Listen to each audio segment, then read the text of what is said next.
strategies that relate to your stress, but specifically strategies that are going to help you become more resilient. So our first strategy that I want to teach you this morning is how you can get more energy when you need it. And so whether you have had a good night's sleep or not, you have the ability to create more physical energy in real time whenever you want it. And you do that just through creating a demand for energy. If you sit on your butt all day and sit in a meeting, listening to different speakers all day, the message that you send to your body is, hey, don't make any energy, I don't need it. But if you create a demand for energy, your body will make it. So all I want you to do for me right now is take your hands above your heart and up and down. So when you bring your hands above your heart, you significantly increase your circulation. An increase in circulation creates a demand for energy. So we're raising the roof, right? We're creating some energy. Now just go forward and back. So we're moving these big muscle groups in the body, the chest, the latissimus dorsi. What do you guys think is your biggest muscle in your whole body? Heart. It's not your brain. It's your gluteus maximus. Thank you. So your butt is your biggest muscle in your body. When you sit on your butt, you cut off circulation in your butt. So I want to encourage you while you're with me here today, as well as while you're sitting here for the rest of the day, get up, move, walk around the room, stretch, do whatever it is that you need to do to keep circulation up. This will help you manage your energy better. So first activity, at your table, I want you to face all the people at your table. So turn around and face everyone at your table. Some of you have smaller tables than others. Here's what we're doing. On the count of 3, I want you to point to someone at your table. 1, 2, 3. Who has the most points?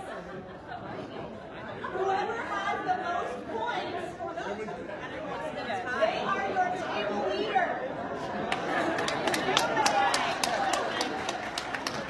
So now everyone can sit down except the table leader.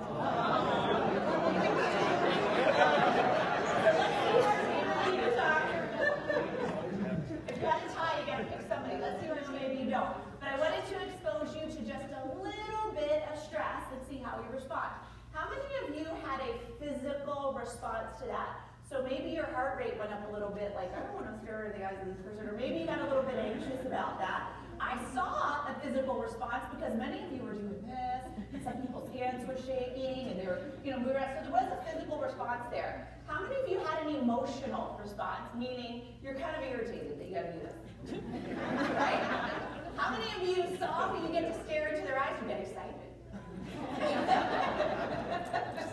So there was somewhat of an emotional response, maybe a negative emotion, you're irritated, maybe more positive that you liked it. Maybe you felt a little bit anxious as you're staring into someone's eyes, but then you calmed down as I had you sit there in the discomfort. What about mentally? Were any of you a little bit unfocused and thinking, what is normally going to make us stop? What are we doing here? What's the purpose of this? Any of you become a little mentally unfocused? While others, I see lots of head shaking, while others might have become more focused. The longer I made you sit there in that discomfort, you became more focused on that person. Was anyone questioning in their head, why are we doing this? Yeah. And so you were questioning the purpose. And so the point is, even in really small doses like that, stress has a multi-dimensional impact.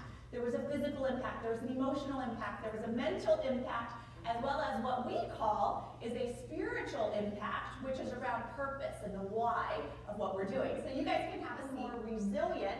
And so when you begin to think about people who are more resilient, and you feel more resilient, physically you begin to feel more energized. Emotionally, those positive emotions start to show up. So maybe you start to feel excited. Maybe you start to feel motivated or challenged in a positive way. When we recognize the opportunity that exists within stress and we can be more resilient to it, we become more focused. And then our person that said purposeful, they might be recognizing that this stress could somehow align with my purpose, my values, or it could allow me to grow as an individual.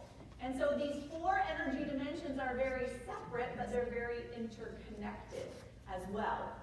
And so we have 3 different types of stress that exist. And this first type of stress is called normal stress. It is exactly what it sounds like. This is your normal day-to-day stress. This is the email, the meetings, the household responsibilities, maybe the travel schedule. This is your normal stress. Now, normal stress maintains your current resiliency capacity. Your normal stress just keeps you the same. Doesn't make you better, doesn't make you worse, unless recovery isn't present. So normal stress, and keep that in mind, normal stress will just maintain your current resiliency level. But then we have this other thing called training stress. Training stress increases your resiliency capacity organization. A lot of your normal stresses can be the same, as well as training and excessive. So lots of similarities. Did any of you identify that? One person said, oh, this is a normal stress in my life, but then the other person said, oh, that's training stress for me, or that's excessive stress for me. Did you see any of those differences? A little bit? So I'm seeing a couple heads shaking. And so depending on your perception, it can put stress in a different category for you. This is a really great activity to do that people die from their perception that stress is bad for them. The people that viewed stress as not impacting them in a negative way, they viewed stress could be positive, those were the people that lived longest. And they lived longer than those people out there that said they didn't even have a lot of stress. And I don't know where those people are, but they exist somewhere. What they found at the Harvard University and at their medical school is they did a different kind of research. They took a lot of people into a study, and they were people who said they experienced tremendous, significant amounts of excessive stress. And what they did with them is they taught them that stress is good. That stress response that you feel when you're stressed, it's good, it's positive. That is your physical body preparing you so that you can perform better.